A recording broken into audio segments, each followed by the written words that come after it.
حضرت یونس علیہ السلام یہاں سے چل کر ایک کشتی میں سوار ہوئے۔ آگے جا کر طوفان کے آثار نمودار ہوئے۔ تمام کشتی والے گھبرا گئے۔ قریب تھا کہ کشتی ڈوب جائے۔ سب نے مل کر سوچ و بچار کی کہ طوفان میں یہ کشتی کیوں آئی، جس کے جواب میں ایک عمر رسیدہ شخص نے کہا کہ میرا تمام عمر کا تجربہ اور مشاہدہ ہے کہ جب کوئی غلام اپنے آقا سے بھاگ کر کشتی میں سوار ہوتا ہے تو یقیناً کشتی میں ایسا ہی طوفان آتا ہے۔ بس آواز دی جائے کہ جو غلام اپنے آقا سے بھاگا ہوا ہے وہ اپنے آپ کو ظاہر کر دے کہ تمام اہل کشتی کی ہلاکت سے اس بھگوڑے غلام کی ہلاکت بہتر ہے۔ باہم مشورے سے قرعہ ڈالا گیا تو حضرت یونس علیہ السلام کے نام نکلا، لیکن کسی نے اب کو دریا میں ڈالنا پسند نہ کیا۔ دوبارہ قرعہ ڈالا گیا تو اب ہی کا نام نکلا۔ تیسری مرتبہ پھر قرعہ ڈالا تو پھر اب ہی کا نام نکلا۔ چنانچہ خود قرآن میں ارشاد ہے، پھر قرعہ اندازی میں شریک ہوا اور اس میں مات کھائی۔ الصفت 141۔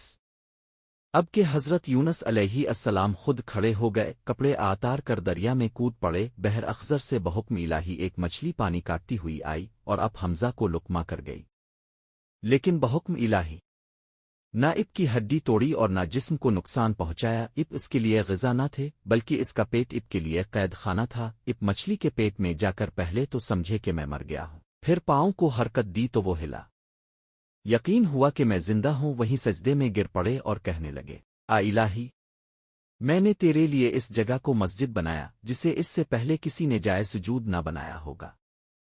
حضرت یونس علیہ السلام کو وہ عظیم الشان مچھلی بحر محیط میں لے کر چلی اور وہ اس میں غوطہ زن ہوئی اور زمین کی تہ میں پہنچی جہاں اندھیرے ہی اندھیرے تھے۔ سمندر کے نیچے کا اندھیرا، مچھلی کے پیٹ کا اندھیرا، پھر رات کو اندھیرا۔ ان اندھیروں میں پھنس کر جب اب سمندر کی تہ میں پہنچے تو وہاں سمندر کی تہ کی کنکریوں اور سمندر کے جانوروں کی تسبیح سنی تو ان اندھیروں میں پکار اٹھے۔ پس اس یونس نے اندھیروں میں اللہ کو پکارا کہ اب کے سوا کوئی معبود نہیں، اب سب نقائص سے پاک ہیں، بے شک میں ہی قصوروار ہوں۔ الان 82۔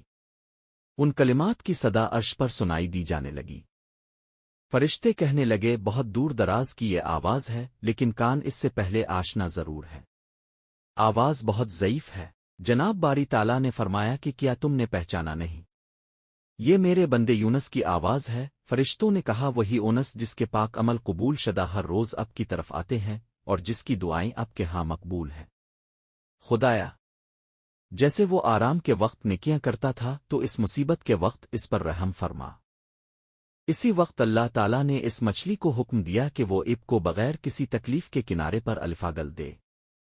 فرمان باری تعالیٰ ہے، سو ہم نے ان کی دعا قبول کیا ور ان کو غم سے نجات دے دی، اندھیروں سے نکال دیا، اور اسی طرح اہل ایمان کو بھی ہم کرب و بلا سے نجات دیا کرتے ہیں۔ الانبیاء 88۔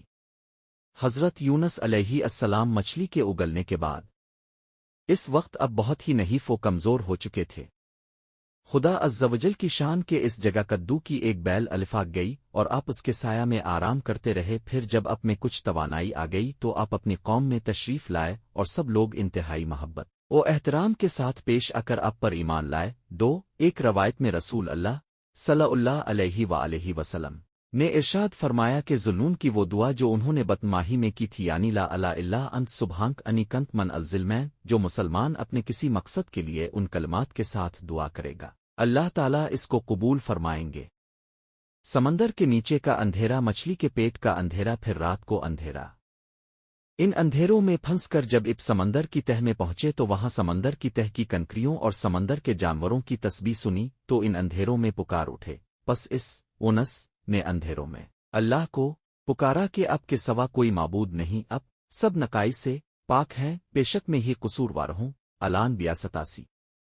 ان کلمات کی صدا عرش پر سنائی دی جانے لگی۔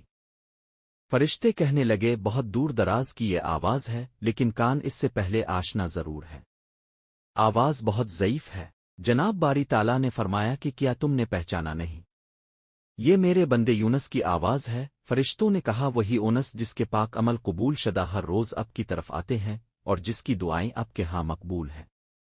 خدایا، جیسے وہ آرام کے وقت نیکیاں کرتا تھا تو اس مصیبت کے وقت اس پر رحم فرما۔